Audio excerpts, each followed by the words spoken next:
What is good, BookTube? It is Monty, and I'm back again today with a Friday Reads. Y'all thought I wasn't doing these no more. Y'all were really in my comment section acting like I was never going to upload these, that I was just going to keep putting them off. But I'm not. And I'm also going to say that I'm doing this in collaboration with my June wrap-up, because I don't think I read that many books in June. It makes sense to smush them together. And after you finished watching this, there will be a link down below in my video description for you to go watch another video that I uploaded today over on the Unfriendly Black Hotties collaboration channel. So if you're not subscribed there, you're going to want to do that, because I will be having content over there from time to time.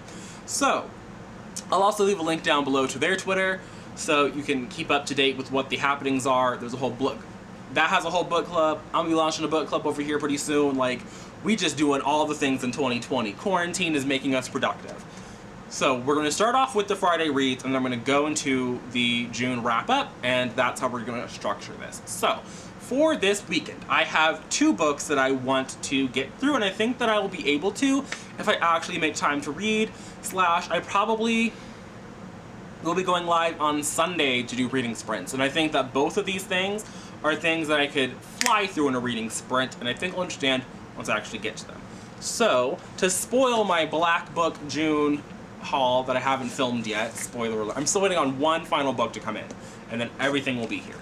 But the first book I want to get to is The Black Flamingo by Dean Atta. I know this is a novel told in verse about a biracial, I think they're biracial, could be wrong. He looks kind of like me. I finally have someone, but on the cover of the UK version, he looks nothing like me, so. Colorism at its finest. Anyway, about a young black biracial boy who was coming to terms with his sexuality, and in, like I said, told in verse. That's all I know. That's kind of all I want to know. I've heard nothing but good things about this, and this is finally published in the States, because this came out like a year ago in the United Kingdom. So that's what this one is. And then the second book that I want to get to this month is Check Please Volume 2 by Ngozi Ukazu. I totally fucked up that name. I'm sorry, Ngozi. But this is the concluding volume to Check Please, which I read last year, I want to say in September, and I'm very excited to get to this because, again, it's a graphic. I think it's actually a comic because it was serialized. If I say it's a graphic novel, serial's going to be in my comment section coming for me. And on to my June wrap-up. The first book that I finished in the month of June was Cape May by Chip Cheek.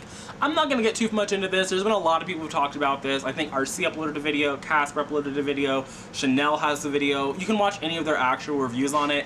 Personally, for me, I think Chip Cheek is a knockoff of a Chad Coltkin, who's writing this same vein of light literary fiction that's sort of erotic and kind of just like pasty white male straightness.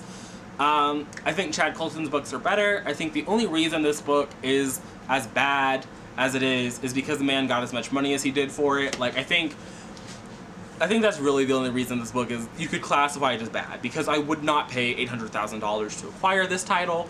But outside of that, and like the questionable erotica, like, again, I've read worse things in my life. I'm gonna move on with it.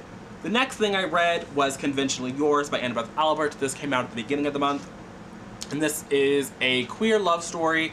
It's sort of friends to enemies to lovers type situation about these 2 young adult men who are going on a cross-country road trip to a Comic-Con-like event.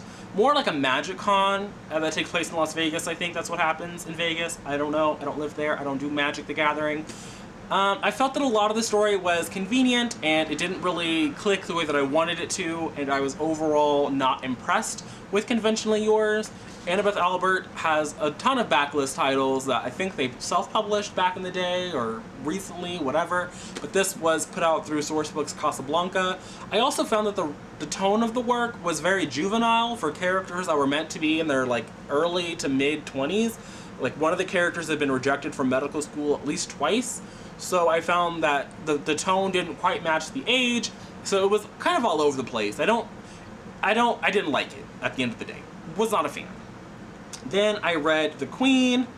I literally swiped down at the wrong moment.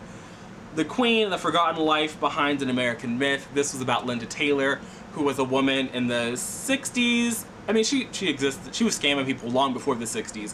But in the 60s, she was caught doing some like fraudulent welfare situations. She was used by Ronald Reagan when he was running for office. to sort of demonize the welfare system and how it was not great. And it's sort of the beginning of you using black bodies to show how ungrateful like the welfare state is or whatever. It was a really interesting read, and it was about Linda Taylor and all of her various scams. Her welfare scam part was actually a very brief part of the book, because she had a very fascinating life, and I highly recommend it. And it was narrated by a black woman, so the use of the N-word didn't bother me as much. Again, and they were like quoting people, like court transcripts, so like I understood like why it was there, but just know going in that that word is used in this book.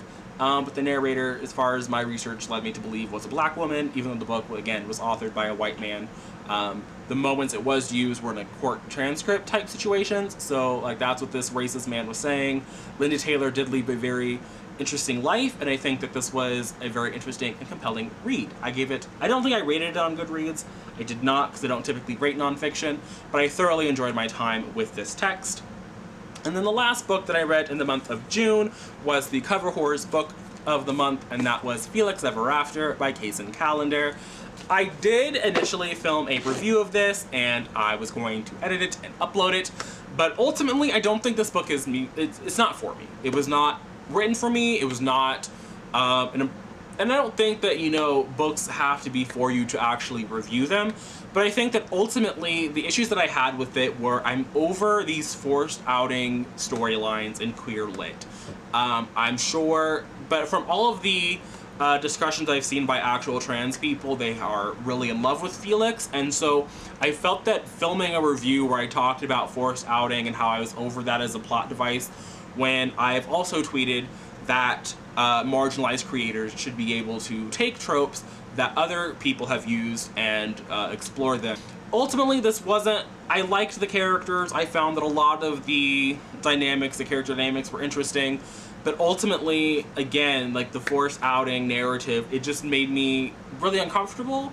And I felt that even if you wanted to tell the same story that was told here, that I felt was like kind of a lackluster romance, you could have achieved similar things by just not including the forced outing and having the bullying that went on with Declan and Felix exist already, and have him wanting to get revenge on Declan just for breaking up with Ezra.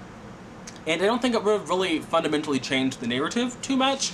But again, it's not my narrative, so it's not really mine to mess around with or to sort of explain away, because ultimately I did have a good time reading the book. So those are my kind of complicated thoughts on it. I did do the live show with Heather and Carly, and we talked about it for a good hour. The last 30 minutes we kind of went off the rails, so I'll leave that linked up in the cards in case that's something that you want to check out.